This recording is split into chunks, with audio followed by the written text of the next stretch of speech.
हम लोग आज सातत्य और अवकलनीयता पाठ्य के अंतर्गत अवकलनीयता पढ़ेंगे।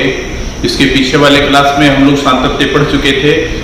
किस बिंदु पर कौन सा फलन कैसे संतत होता है, किस बिंदु पर असंतत होता है, ये सारा चीज हम लोग ज्ञात कर चुके हैं। यानी कि पॉइंट ऑफ कंटिन्यूअस और पॉइंट ऑफ डिसकंटिन्यूअस दोनों हम लोग ज्ञात कर चुके हैं, उसको हम लोग सीख भी चुके हैं।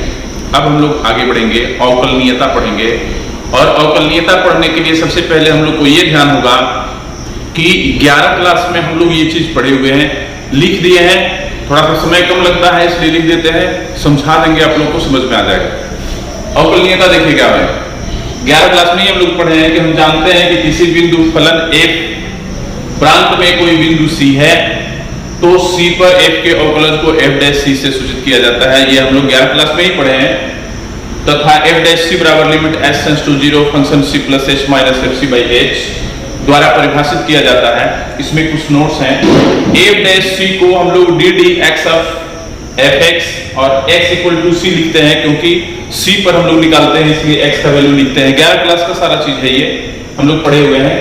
सोचे कि थोड़ा सा एक बार याद करा दें, क्योंकि इसमें इसका महत्वपूर्ण है अवकलनीयता में। x के सापेक्ष f के अवकलज को f डैश x से सूचित किया जाता है, ये सारे लोग जानते हैं।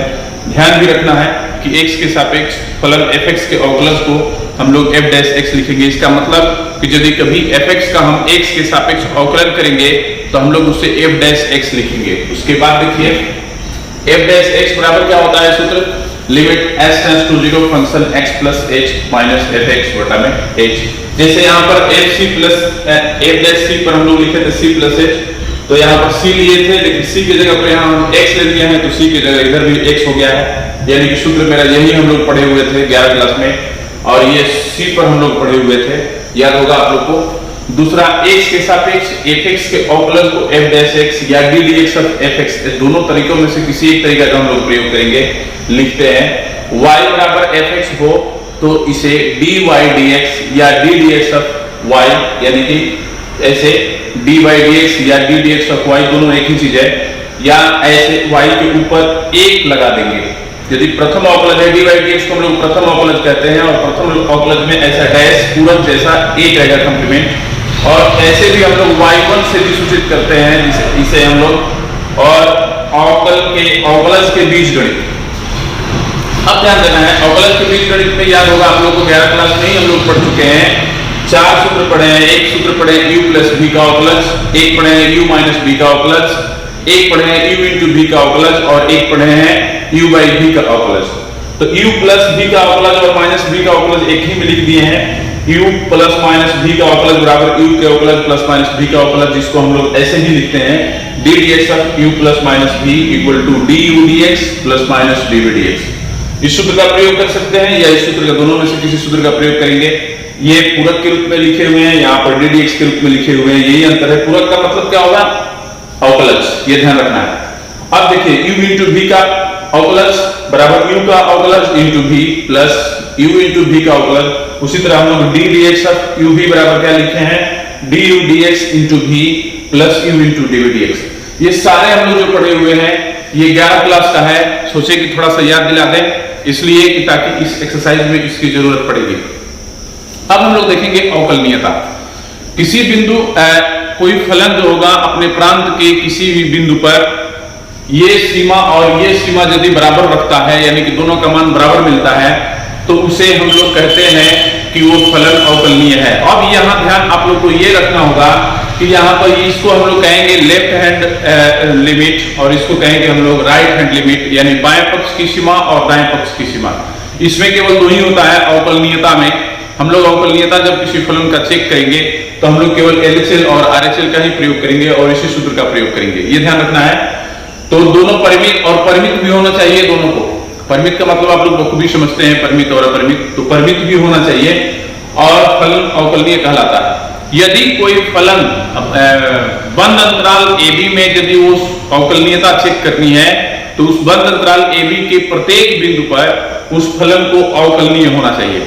ठीक है, तो ये ध्यान रखना है। हम लोग अवकलनीयता के बारे में हम लोग यहाँ पर पढ़ चुके हैं। चलिए हम लोग प्रमेय नंबर 3 देख लेते हैं। दिया है कि यदि कोई फलन किसी बिंदु C पर अवकलनीय है तो वो उस बिंदु पर संतत भी होता है, हमको दिखाना है। चलिए अब हम इसका प्रमाण देख लेते हैं। इसमें हम लोग क्या करेंगे, सबसे पहले लिखेंगे कि चूंकि फलन C पर अवकलनीय है, क्वेश्चन में दिया है अवकलनीय है, इसलिए हम लोग क्या लिख सकते हैं, एफ डैश सी बराबर, देखिए एक और सूत्र होता है, limit x tends to c fx minus fc बटा में x माइनस c। ये भी सूत्र होता है। अब पूछे कि ये कहां से आ गया, तो जब हम लोग सूत्र 11 क्लास में जब हम लोग पढ़े थे उस समय आपको याद होगा कि यहां पर हम लोग लिखे थे x plus h minus fx बटा में x माइनस c। तो हम लोग यहां पर क्या करेंगे कि उसी सूत्र में हम लोग उस चर को बदल देंगे, यानी कि x को c, वहां पर हम लोग लिखते थे h टेंड्स टू 0, यहां पर हम लोग लिख रहे हैं x टेंड्स टू c।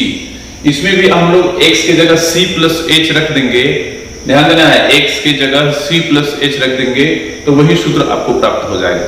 ठीक है, तो ध्यान दीजिएगा, अवकलज का ये भी एक सूत्र होता है। अब हम लोग चलते हैं, इसको सिद्ध करते हैं।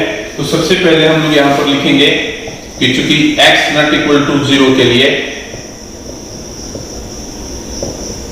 fx माइनस fc, ये सबसे पहले लिखेंगे हम लोग। ठीक है, fx माइनस fc। अब इसके बराबर क्या करेंगे, fx माइनस fc बटा में x माइनस c कर देंगे और यहां पर इंटू में x माइनस c कर लेंगे।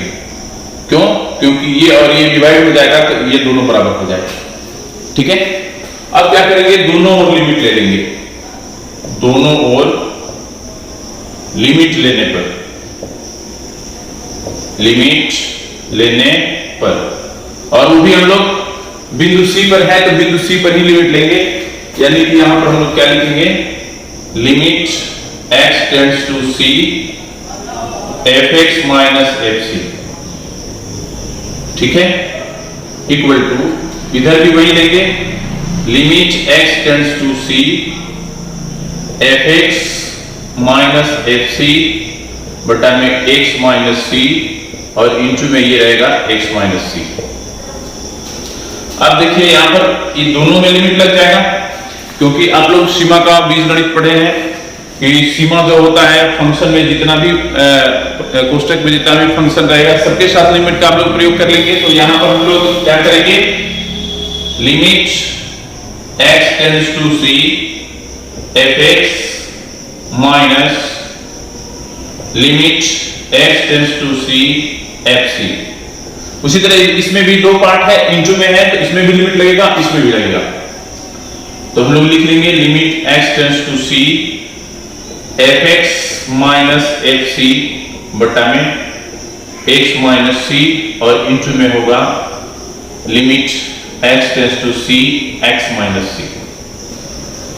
आप लोग देख रहे हैं, अब क्या करेंगे, ध्यान दीजिएगा, अब हम लोग लिखेंगे यहां पर limit x tends to c fx, और यहां पर ध्यान दीजिए कि x टेंड्स टू c है, यानी कि x c की तरफ अग्रसरित है, इसमें x है नहीं, यानी ये अचर फलन है fc। तो हम लोग इस लिमिट को हटा देंगे, अचर को लिख देंगे, क्योंकि अचर फलन का सीमा उसी के बराबर होता है, अचर फलन का सीमा अचर फलन के ही बराबर होता है, इसलिए लिमिट इसमें से हट गया। अब ध्यान दीजिए यहां पर इसका मान हम लोग यहां पर देखिए क्या लिखे हैं, f डैश c, इसके बराबर, तो हम लोग ये मान रख लेंगे, f डैश c हो जाएगा, इंटू में h टेंड्स टू c इसमें रख देंगे, तो हम लोग क्या मिल जाएगा, c माइनस c, तो इक्वल टू क्या मिला, f डैश c इंटू 0, तो 0 से मल्टीप्लाई करेंगे तो 0 हो जाएगा। अब ये माइनस में है, इसको इधर लेके जाएंगे तो हमको क्या मिला, limit x tends to c fx equal to fc। ध्यान दीजिएगा, और हम लोग जानते हैं कि x इक्वल टू c पर जब फलन संतत होता है तो उस बिंदु पर फलन की सीमा का मान और उस बिंदु पर फंक्शन का मान समान होता है। याद होगा आप लोग को संततता में हम लोग ये सूत्र पढ़े थे, तो हम लोग यहां पर लिख सकते हैं, इसलिए x इक्वल टू c पर एफ यानी फंक्शन संतत है। यही हमको सिद्ध करना था। ठीक है, चलिए हम लोग एक उप प्रमेय है, हम लोग देख लेते हैं। उप प्रमेय में दिया है कि प्रत्येक अवकलनीय फलन संतत होता है। ठीक है, तो इसका विलोम भी चेक करेंगे कि क्या सत्य है। अभी तो हम लोग देख चुके हैं कि अवकलनीय फलन संतत होगा, लेकिन क्या इसका विलोम संतत है कि कोई फलन यदि संतत है तो क्या वो अवकलनीय होगा? तो उसके लिए एक हम लोग उदाहरण यहां पर लेते हैं। सबसे पहले मान लेते हैं कि माना कि f(x) बराबर मापांक में x ले लेंगे हम लोग, और मापांक में x बराबर ये पॉजिटिव निकलता है इसमें से कब? जब x greater than equal to 0, और माइनस x निकलता है कब? यदि x लेस देन 0। ये हमको मालूम है पहले से, और हम लोग इस फंक्शन को सिद्ध कर चुके हैं। याद होगा आप लोग को, इस फंक्शन को हम लोग संततता में सिद्ध कर चुके हैं कि x इक्वल टू 0 पर ये फंक्शन संतत है, और x इक्वल टू 0 को छोड़ करके बाकी सारे बिंदुओं के लिए ये फंक्शन संतत है। और इसको हम लोग चेक करेंगे कि क्या ये अवकलनीय भी है। तो हम यहां पर लिख लेंगे कि x इक्वल टू x के प्रत्येक मान के लिए, पहले लिख लो x के प्रत्येक मान के लिए संतत है। ये हम लोग पहले से जानते हैं। अब हम लोग चेक करेंगे कि ये यदि संतत है तो क्या ये अवकलनीय है। उसके लिए हम लोग अवकलनीयता के सूत्र का प्रयोग करेंगे यहां पर। तो सबसे पहले हम लोग लिखेंगे LHS। LHS बराबर क्या होगा सूत्र मेरा?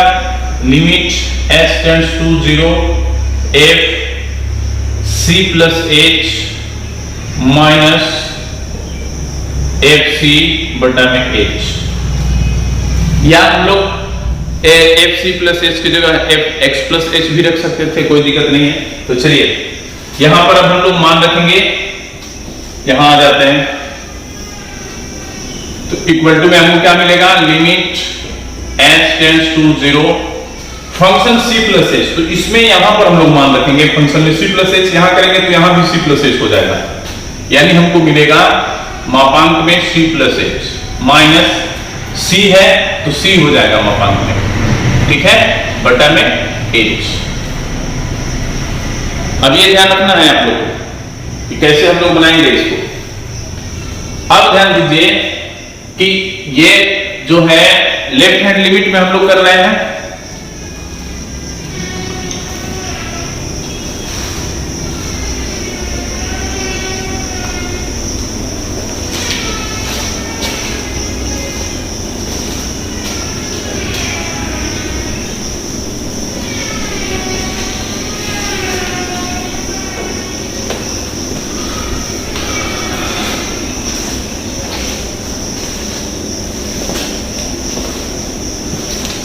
अब हम लोग इसी पर x इक्वल टू 0 पर, यानी कि ये 0 दिया है ना, तो x इक्वल टू 0 पर हम लोग फलन की संततता अवकलनीयता की जांच करेंगे।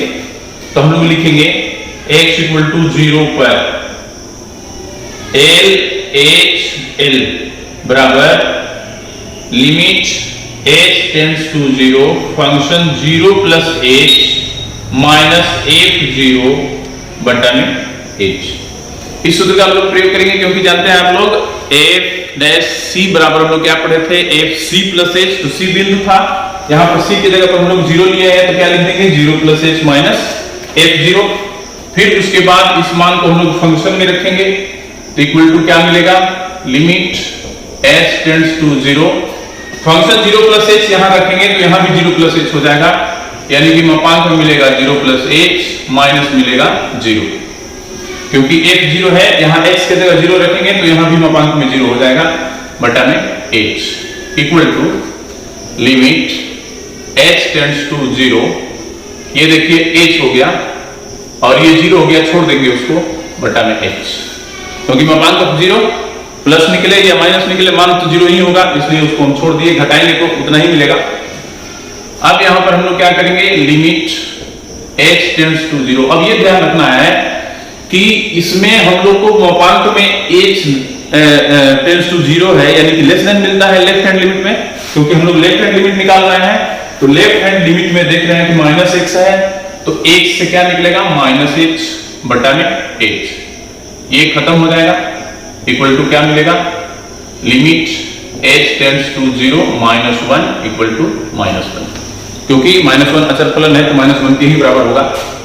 और हम लोग RHL लिखेंगे, RHL equal to limit h tends to 0 function 0 plus h minus f0 बटा में h। ठीक है, ये लेफ्ट हैंड लिमिट है तो इसमें ये चिन्ह लगा दीजिए, लेफ्ट हैंड लिमिट वाला छूट गया है, इसको हम लोग लगा देंगे।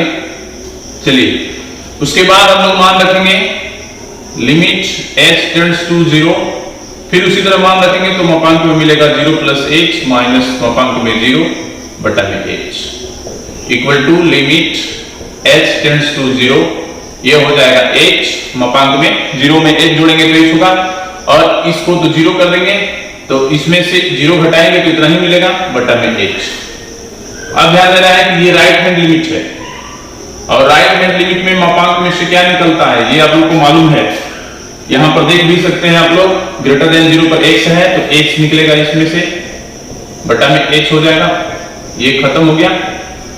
लिमिट h टेंड्स टू 0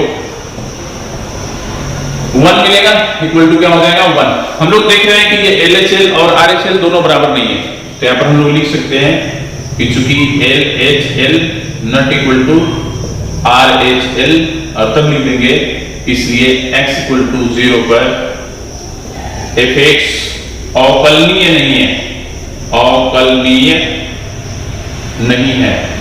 इसका मतलब क्या हुआ, ये हम लोग को सिद्ध करने का मतलब क्या हुआ, इसका सिद्ध करने का मतलब ये हुआ कि यहाँ पर आपको प्रमेय दिया है कि प्रत्येक अवकलनीय फलन संतत होता है, ये तो सत्य है, लेकिन इसका विलोम जो होगा कि प्रत्येक संतत फलन अवकलनीय होगा कि नहीं, तो हम लोग को रिजल्ट यहाँ पर प्राप्त हो चुका है कि प्रत्येक संतत फलन अवकलनीय नहीं होगा।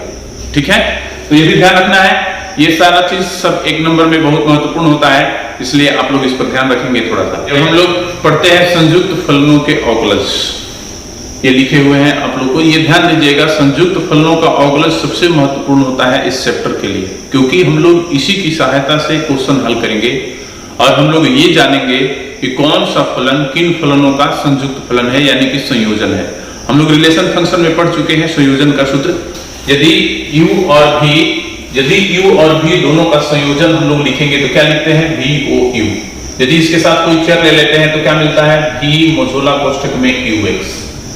ध्यान दीजिएगा, यदि कोई दो फलन, रिलेशन फंक्शन में हम लोग पढ़े हैं कि यदि कोई दो फंक्शन u और v दोनों संयोजन होगा तो संयोजन में उसको हम लोग VOU लिखते हैं और उसका ये सूत्र होता है। ठीक है, तो ये सूत्र में यदि हम लोग u को tx मान लें, t बराबर ux, तो ये मान यदि हम लोग यहां रखेंगे तो ये मेरा मान क्या हो जाएगा vt, यानी कि दूसरा फलन आपको vt मिलेगा। ठीक है, यही चीज हम लोग को समझना है यहां पर, ठीक है ना। तो चलिए इसमें हम लोग देखते हैं प्रमेय 4 में क्या दिया है कि माना कि f एक वास्तविक मानीय फलन है जो u और v दोनों का संयुक्त फलन है यानी संयोजन है, तो एक बराबर हम लोग उसको क्या लिखेंगे VOU, और यहाँ पर देखिए क्या लिखा है, माना कि t बराबर ux, जो हम यहाँ पर किए अभी समझाए आप लोगों को कि ताकि समझ में आ जाए कि यदि इसमें प्रथम फलन मेरा कौन सा है ux। ध्यान दीजिएगा, जब फलनों का संयोजन हम लोग लिखते हैं तो दाहिने से बाएं की ओर हम लोग जाते हैं तो हम लोग को दाहिने वाला फर्स्ट फलन कहलाता है और बाएं वाला सेकंड फलन कहलाता है। ये ध्यान दीजिएगा, दो फलनों के संयोजन में ये वाला फलन प्रथम होता है और ये वाला फलन द्वितीय होता है। तो यहाँ पर प्रथम फलन को हम लोग को t मान लेना है, जैसे यहाँ पर माना है, तो t बराबर ux हम लोग कर दिए हैं।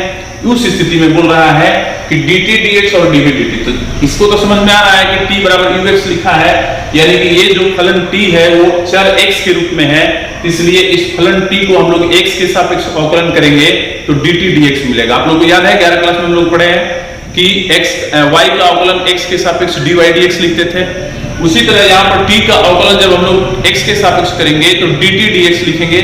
फिर उसके बाद ये dv dt कहां से आ गया, तो उसके लिए हम यहाँ पर आप लोगों को बताए हैं कि यदि ux बराबर t हम यदि यहाँ पर रख दें तो हमको vt मिल जाएगा, यानी कि दूसरा जो फलन होगा हमारा वो t के सापेक्ष हो जाएगा, यानी t चर में हो जाएगा। तो t चर में जब वो vt होगा तो इस फलन को हम लोग t के सापेक्ष अवकलन करेंगे, तो t के सापेक्ष अवकलन करेंगे तो हमको यहाँ पर dv dt प्राप्त होगा।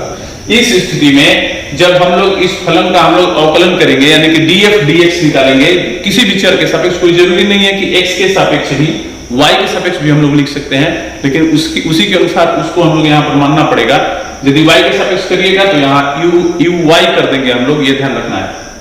तो यदि f का अवकलन करते हैं df dx, तो इक्वल टू जो ये दोनों फलन का हम लोग जो डेरिवेटिव्स निकाले हैं अवकलज, इन दोनों का मल्टीप्लाई कर देंगे तो हमको जो प्राप्त होगा वो फलन का हमारा अवकलज प्राप्त होगा।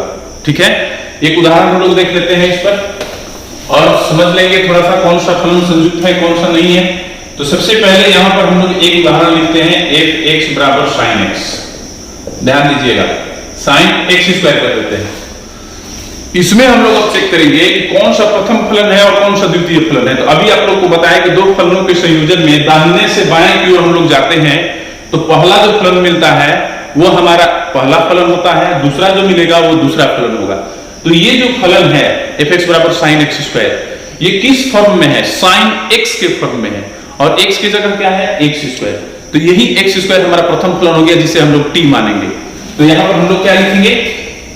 माना कि t बराबर ux या x स्क्वायर भी लिख सकते हैं, जैसे इसमें परिभाषा में ux लिखा है तो हम लोग उसको ux बराबर भी x स्क्वायर लिख सकते थे।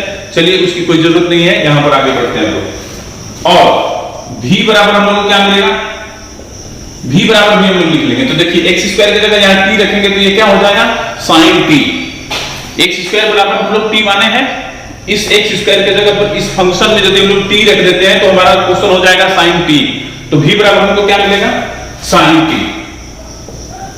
और यहां पर ध्यान दीजिएगा, अब हम लोग को इन दोनों को जिस चर में है उसी चर के सापेक्ष अवकलन करना है।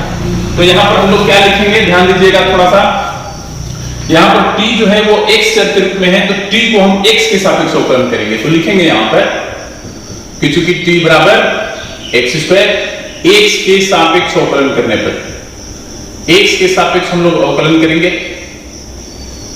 अवकलन करने पर तो x के सापेक्ष जब t का अवकलन करेंगे तो dt dx हो जाएगा। ठीक है, और इसमें भी dx स्क्वायर dt लिख देते हैं। तो ध्यान दीजिएगा, x के सापेक्ष अवकलन करेंगे तो x लिखेंगे, dx स्क्वायर dx, यानी कि चर x का अवकलन x के सापेक्ष ही कर रहे हैं। और हम लोग जानते हैं कि x स्क्वायर का क्या सूत्र होता है, 11वीं क्लास में हम लोग पढ़े हैं। क्या होता है? x स्क्वायर का अवकलन 2x। कैसे लिखे हम लोग? पावर को हम लोग पीछे कर दिए और पावर से एक घट जाता है तो 2x हो जाता है। उसी तरह x क्यूब का क्या होगा? ध्यान दीजिएगा, x क्यूब का क्या होगा? पावर पीछे हो जाएगा और इस पावर से एक घटा देंगे हम लोग को तो 3 से 1 घटेगा तो यहाँ पर हमको 2 मिलेगा, यानी कि x क्यूब का अवकलज जो होगा वो हमको 3x स्क्वायर प्राप्त होगा। उसी तरह x के पावर 4 का हम लोग करेंगे तो पावर पीछे हो जाएगा यानी 4 और इस पावर से एक घटा देंगे यानी कि 3, यानी कि 4x क्यूब हो जाएगा। इसी आधार पर यानी कि हम लोग किस सूत्र पर इसको तोड़ रहे हैं? x to the power n के डेरिवेटिव्स पर। हम लोग 11 क्लास में x to the power n का डेरिवेटिव्स पढ़े हैं। x ddx of x to the power n बराबर क्या होता है? n into x to the power n-1। उसी सूत्र का हम लोग यहां पर प्रयोग कर रहे हैं। तो चलिए ध्यान दीजिए और फिर हम लोग लिखेंगे ये दूसरा फलन v बराबर sin t है तो v बराबर sin t हम लोग लिख लेंगे और इसको देख लीजिए चर इसमें t है तो t के सापेक्ष हम लोग अवकलन करेंगे। t के सापेक्ष अवकलन करने पर, ये जो हम लोग लिख रहे हैं अवकलन करने पर, ये नहीं भी लिखिएगा तो काम चल जाएगा। ठीक है, ये यदि हम लोग नहीं लिखेंगे डायरेक्ट dv dt लिखेंगे तो भी काम चल जाएगा। ये समझने के लिए हम लिख रहे हैं कि हम ये करते हैं। तो v का अवकलन t के सापेक्ष करेंगे तो क्या हो जाएगा? dv dt और इधर क्या हो जाएगा? d sin t dt।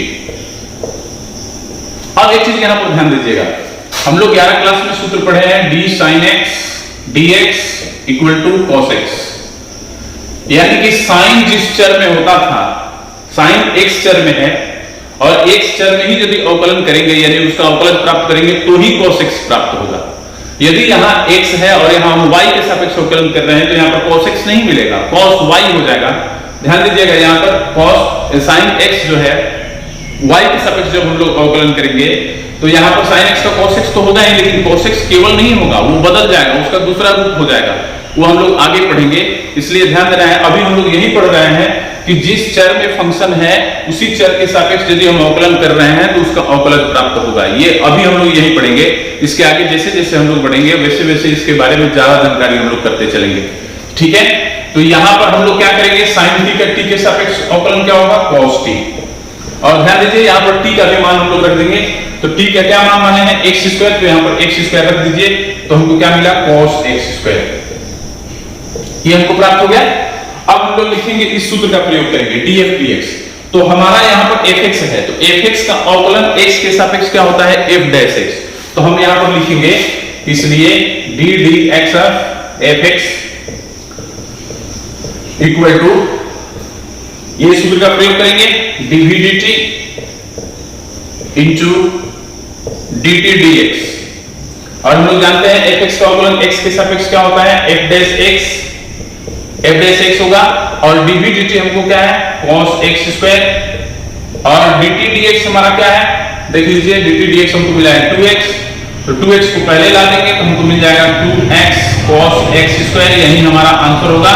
यानी कि जो फंक्शन हम लोग लेके चले थे, ये sin x स्क्वायर, उस फंक्शन का ये अवकलज प्राप्त हो गया। ठीक है, एक चीज ध्यान दीजिएगा, अभी यदि आप ये संयुक्त फलन में यदि अच्छा से समझ लेते हैं तो कैलकुलस आपके लिए इतना आसान हो जाएगा कि आप सोच भी नहीं सकते हैं, क्योंकि कैलकुलस बहुत ज्यादा भास्ट नहीं है, नहीं समझने वालों के लिए कठिन होता है, लेकिन यहां पर कठिन नहीं है, हार्ड नहीं है, बहुत आसान है। इसको आप लोग जैसे जैसे देखिएगा वैसे वैसे ये इंटरेस्टेड होते जाता है, इसलिए ध्यान देना है आप लोग को थोड़ा सा। इसका हम लोग दूसरा तरीका हम लोग एक देख लेते हैं, इसका अवकलज ज्ञात करने का दूसरा तरीका भी होता है, सेकंड मेथड, वो भी हम लोग दिखा देते हैं यहाँ पर आपको, ये वैकल्पिक विधि में होगा और इसी का प्रयोग हम लोग ज्यादा करेंगे। ये सेकंड मेथड जो हम लिख रहे हैं, इसी का प्रयोग हम लोग आगे ज्यादातर करेंगे। तो सबसे पहले उसी फंक्शन को हम लिखते हैं, fx बराबर हमको दिया है sin x स्क्वायर, और ये जो हम कर रहे हैं इसी का सारांश है, हम लास्ट में आपको दिखा देंगे कि जो ये किए हैं वही वो भी है। ठीक है, तो चलिए सबसे पहले यहां पर हम लोग को सेकंड मेथड से बनाने के लिए हम लोग को ये जानकारी बखूबी होनी चाहिए कि इस फंक्शन में किस किस फंक्शन का संयोजन है। ठीक है, तो जैसे मान लीजिए यहां पर आप t बराबर माने थे x स्क्वायर, और क्वेश्चन में t बराबर ux है, तो यदि यहां पर ux बराबर आप ले लेते हैं x स्क्वायर, तो ये जो फंक्शन मेरा होगा वो v के रूप में बदल जाएगा। तो v है दूसरा फलन हमारा, तो vx बराबर, दोनों को एक ही अक्षर में लिख दीजिए यहां पर, तो vx बराबर sin x हो जाएगा। ठीक है, समझाने के लिए अभी लिख रहे हैं, उसके बाद हम विस्तार करेंगे। तो अब दोनों का संयोजन यदि करते हैं v(o(u)x, तो परिभाषा के अनुसार v मोडुला कोष्ठक में fx होगा। यहां पर हम लोग fx का मान रख रहे हैं, fx यहां पर ध्यान दीजिए v(o)u) है, तो यहां पर u हो जाएगा। ux का यदि मान हम यहां पर रख रहे हैं तो vx स्क्वायर हो जाएगा। ध्यान दीजिए vx स्क्वायर हो जाएगा, ये फंक्शन जो होगा वो vx के रूप में आ गया।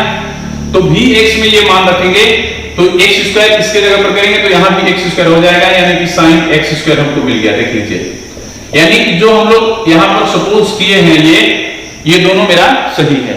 यानी कि यही चीज आप लोग को इसमें देखना है। इस विधि से जब बनाएंगे तो हम लोग को ये मालूम होना चाहिए कि प्रथम फलन कौन सा है और द्वितीय फलन कौन सा है, ताकि उसको हम लोग विस्तार कर सकें। तो उसके लिए क्या करना है, इस विधि में जब आप लोग आइएगा तो बाएं से दाएं चलना है, यानी कि इधर से हमको इधर चलना है। तो इधर से जब इधर चलेंगे और पहला फलन जो मिलेगा वो जो फलन होगा, ये टोटल फलन जो होगा वो पहला फलन, इसका मतलब कि साइन ये जो है किस चीज का फंक्शन है, एक्स स्क्वायर, ये ध्यान रखिएगा। यानी कि पहला फलन दूसरा फलन का संयुक्त होगा। ठीक है, तो इधर से पहला हो जाएगा और फिर उसी के अनुसार हम लोग विस्तार करते हुए आगे बढ़ेंगे। यहां पर हम लोग लिखेंगे कि x के सापेक्ष अवकलन करने पर, डायरेक्ट x के सापेक्ष अवकलन करने पर,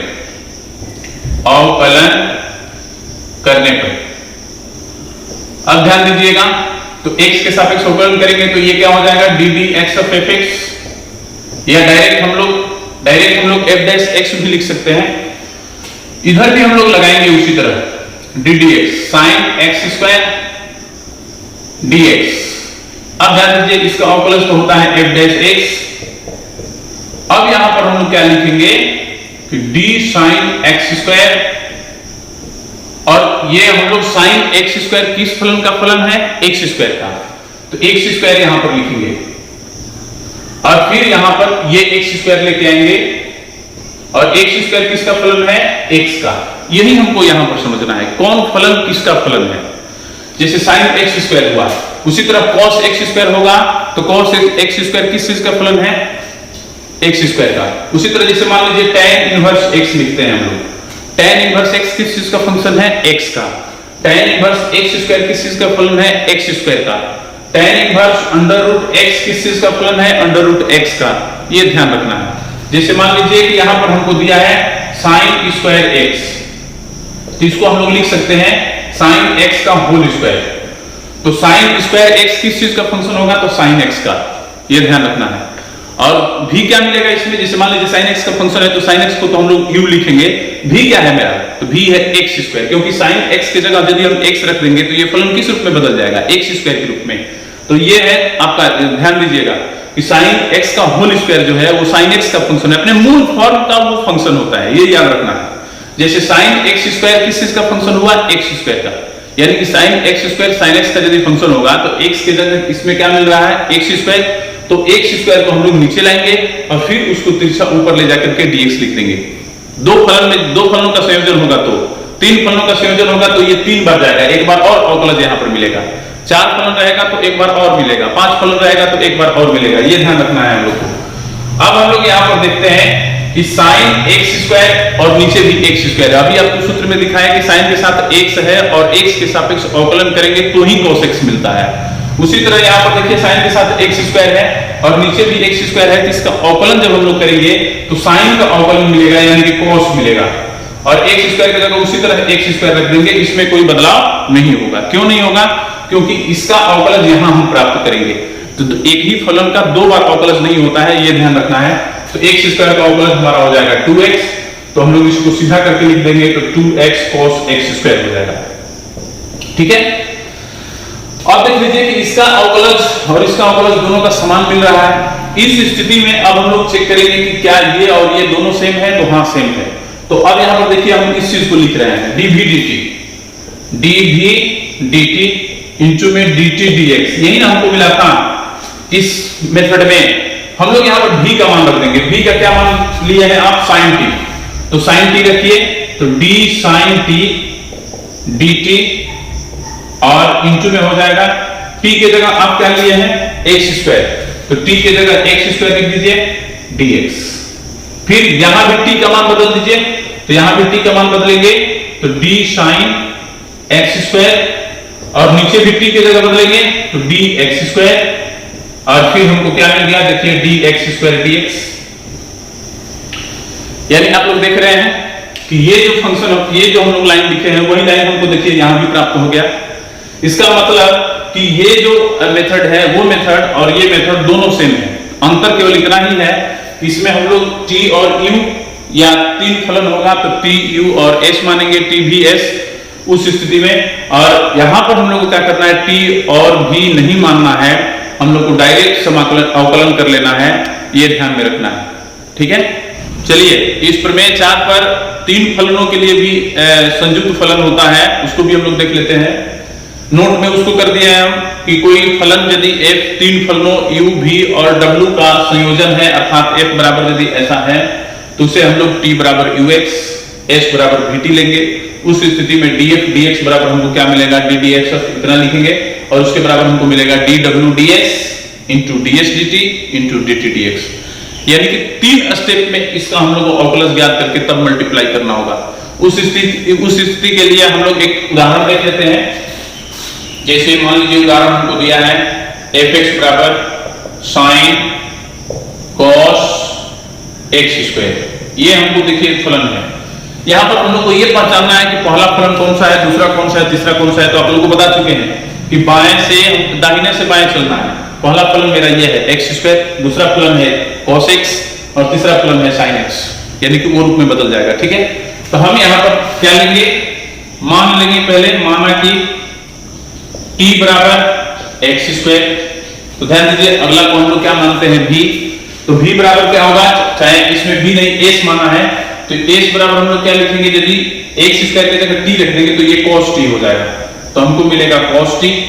और w बराबर हमको क्या मिला, यानी जो पहला लास्ट वाला फंक्शन हमारा है, तो यदि ये cos t की जगह पर, यहाँ पे ये cos t हो गया और cos t की जगह पर यदि हम s रख देते हैं तो sin s मिलेगा हमको, यानी ये प्राप्त होगा। अब यदि ये हम लोग को लिखने आ रहा है तो इस विधि से बनाने में हमको कोई समस्या नहीं है, हम लोग डायरेक्ट आसानी से बना सकते हैं। तब हम लोग यहाँ पर सबसे पहले लिखते हैं कि चूंकि t बराबर एक्स स्क्वायर, तो अब हम लिखेंगे dt dx, डायरेक्ट लिखेंगे। इसका मतलब आप लोग समझ चुके हैं कि t का अवकलन हम x के सापेक्ष कर रहे हैं, ठीक है। तो dt dx बराबर क्या मिलेगा हमको, dx स्क्वायर dx, और dx स्क्वायर dx का मतलब क्या होता है 2x, ठीक है। अब यहां पर हम लोग चलेंगे, हम लोग लिखेंगे फिर s बराबर हमको क्या मिला है cos t, और इसको देखिए ये t में है तो t के सापेक्ष अवकलन करेंगे, यहां पर ये ध्यान रखिएगा। तो हम क्या लिखेंगे t ds dt, तो हमको क्या मिल जाएगा d cos t dt, ठीक है। और इसको हम जब t के सापेक्ष अवकलन करेंगे cos t को, तो क्या हो जाएगा माइनस sin t, क्योंकि हम लोग पढ़े हैं ना cos t का होता है minus sin t, cos x का माइनस sin x होता है, तो t है तो t लगा देंगे और t का मान रख देंगे। तो देखिए t का मान है x स्क्वायर, तो हम यहां पर रख देंगे तो माइनस sin x स्क्वायर हो जाएगा, ठीक है। फिर उसके बाद लिखेंगे तीसरा हमारा जो फंक्शन बचा है w, तो w बराबर होगा sin s दिया है, तो इसको हम लोग s के सापेक्ष अवकलन करेंगे क्योंकि इसमें चर है हमारा जो s है, तो हम लोग क्या लिखेंगे dw ds, s के सापेक्ष अवकलन करेंगे तो ds हो जाएगा, ध्यान देना है। तो यहां पर क्या मिलेगा d sin s ds, तो हमको sin s का क्या मिलेगा cos s, और s का मान हम लोग रख देंगे, तो देख लीजिए s का क्या मान है cos t, तो हम यहां पर क्या कर देंगे cos t रख देंगे, और फिर t का भी मान रख देंगे, तो t का मान हम लोग क्या लिए हैं x स्क्वायर, तो यहां पर x स्क्वायर हो जाएगा, ठीक है। अब हम लोग लिखेंगे इसलिए f डैश x बराबर, यानी कि यहां पर जो हम लोग लिखे हुए थे df dx, तो हमारा fx है तो f डैश x लिखेंगे, और नहीं तो f होता तो df dx भी हम लोग लिख सकते थे। इन तीनों को हम लोग लिखेंगे dw ds into ds dt into dt dx। अब चलिए मान रख दीजिए dw ds का क्या मान मिला है cos x स्क्वायर, फिर इंचू में ds dt का क्या मान मिला है देखिए माइनस sin